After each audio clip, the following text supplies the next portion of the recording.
एक नया विषय अर्थशास्त्र। अर्थशास्त्र जो है आर्ट साइड के स्टूडेंट का एक ऑप्शनल सब्जेक्ट है और इसमें मैं लेसन फर्स्ट लेकर आई हूँ। लेसन फर्स्ट में आज हम पढ़ेंगे व्यष्टि अर्थशास्त्र और समष्टि अर्थशास्त्र।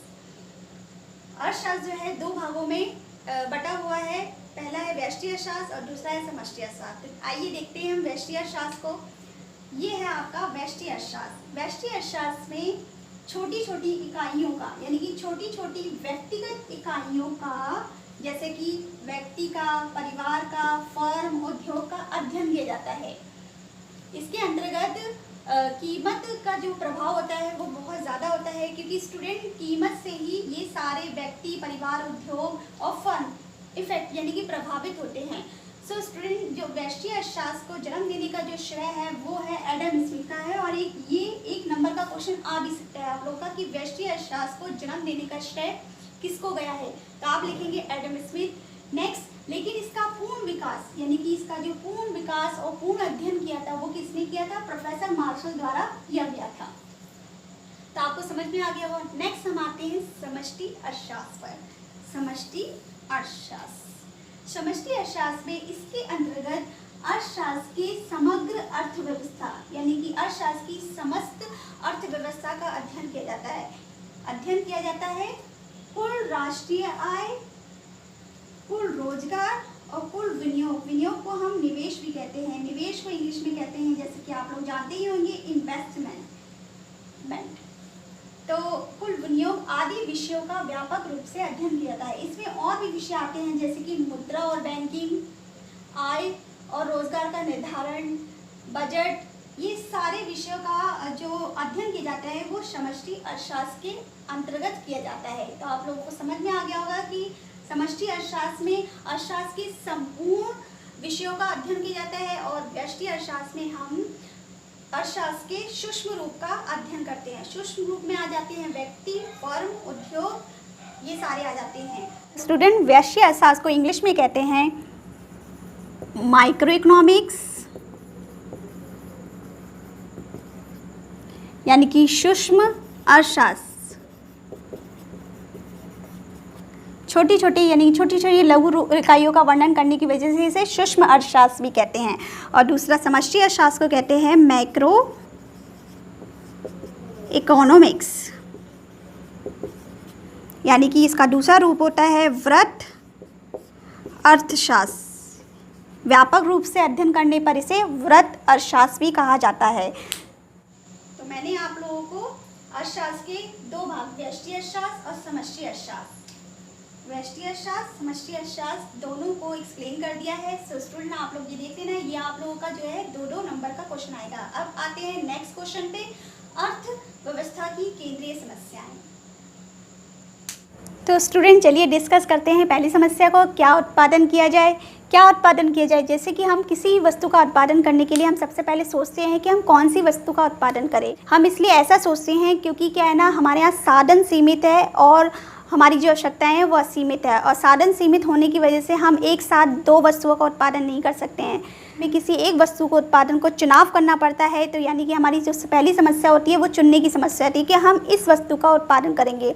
और उस वस्तु को सिलेक्शन यानी कि उत्पादन करने के बाद, चुनाव करने के बाद दूसरी समस्या आती है कि मात्रा की यानी कि क्वांटिटी की, कितनी मात्रा में हम उस वस्तु का उत्पादन करेंगे। तो ये दोनों समस्याओं यानी कि चुनाव और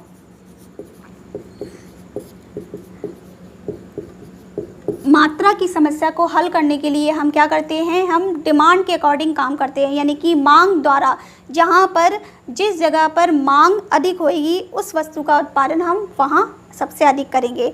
सो स्टूडेंट, नेक्स्ट समस्या आती है हमारी, कैसे उत्पादन किया जाए। कैसे उत्पादन किया जाए।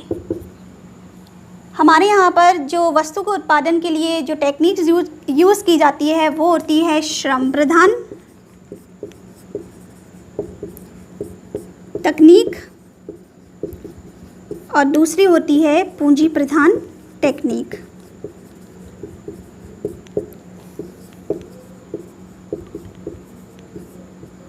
तो हम कंफ्यूज है वस्तु के उत्पादन करने के लिए कि हम इसमें इस टेक्निक का यूज़ करें या पूंजी टेक्निक का यूज़ करें। क्योंकि क्या है, श्रम जो टेक्निक होती है वो लेबर द्वारा यानी कि श्रमिक द्वारा वस्तुओं का उत्पादन किया जाता है, और दूसरी टेक्निक में हम मशीनों द्वारा वस्तुओं का उत्पादन करते हैं, जो कि थोड़ी सी महंगी टेक्निक होती है। इस वजह से हमारे भारत देश में श्रम प्रधान टेक्निक का ही सबसे ज़्यादा यूज़ किया जाता है। तो हम ऐसी टेक्निक का, अब समस्या को हल करने के लिए हम ऐसी तकनीक का यूज़ करेंगे जिन लागत में वस्तुओं का उत्पादन बहुत अच्छी तरह से हो सके, हम ऐसी टेक्निक का यूज़ करेंगे। तो चलिए तीसरी समस्या को देखते हैं। तीसरी समस्या है किसके लिए उत्पादन किया जाए।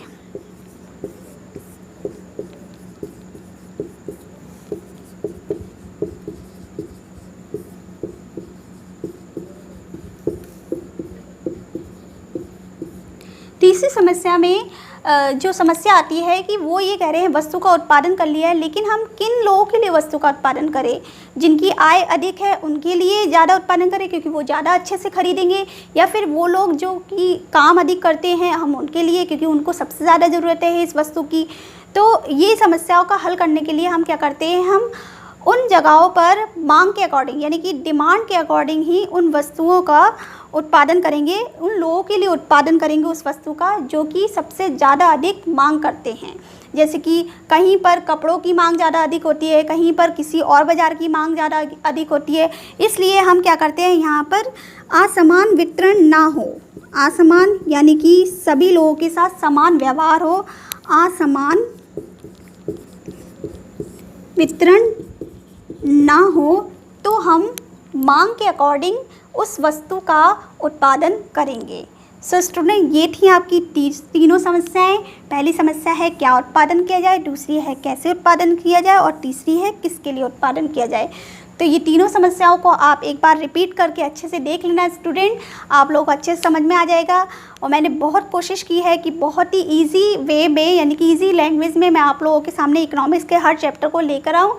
तो स्टूडेंट, मेरे इस वीडियो को जो कि मैं आप लोगों के लिए इतनी मेहनत कर रही हूँ, तो लाइक कर दीजिए, सब्सक्राइब कर लीजिए मेरे चैनल को और शेयर कर दीजिए। और मैं बहुत जल्दी आऊँगी आप लोगों के लिए नेक्स्ट वीडियो लेकर। तब तक के लिए आप अपना ख्याल रखिए, खुश रहिए और सुरक्षित रहिए। Thank you.